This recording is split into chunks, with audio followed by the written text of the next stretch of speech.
इच्छा हमेशा किसी ऐसी वस्तु की होती है जो तुमसे बाहर है।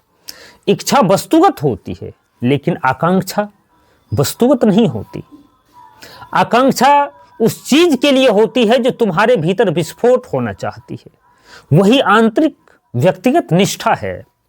यदि एक बीज अंकुरित होकर वृक्ष बनना चाहता है तो वह आकांक्षा है। यह बिल्कुल स्वाभाविक है, जैसा होना चाहिए वैसा ही है। लेकिन अगर वही बीज तितली बनना चाहता है तो वह इच्छा है। इच्छा मूर्खतापूर्ण है, आकांक्षा अस्तित्वगत है। आकांक्षा अत्यंत सुंदर है, इच्छा खतरनाक है। और इन दोनों के बीच का अंतर बहुत सूक्ष्म है। इसके लिए अत्यंत सजग होना पड़ता है।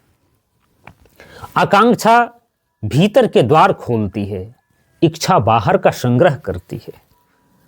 मनुष्य धन की इच्छा करता है, मनुष्य ध्यान की आकांक्षा करता है।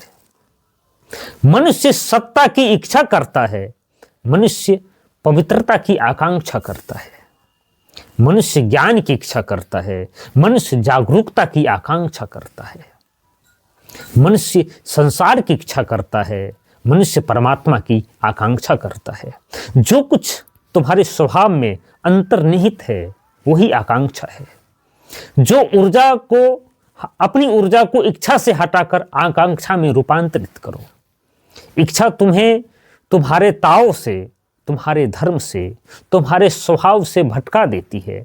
इच्छा तुम्हें रास्ते से भटका ले जाती है। वह तुम्हें ऐसी कल्पनाओं में फंसाती है जो कभी संभव नहीं हो सकती। वह तुम्हें पागल कर देती है, क्योंकि वह तुम्हें ऐसी आशाएं देती है जो पूरी नहीं हो सकती, जो मूलतः अपूर्णीय है। समय, ऊर्जा, जीवन सब व्यर्थ हो जाते हैं और अंत में हाथों में और हृदय में केवल निराशा बचती है। आकांक्षा ही तृप्ति है। इच्छा दूसरों पर निर्भर होती है, आकांक्षा में किसी पर निर्भर होने की जरूरत नहीं। वो तुम्हारा अपना पुष्पन है, वह पहले से ही मौजूद है। बस उसे सही मिट्टी और सही दिशा की आवश्यकता है।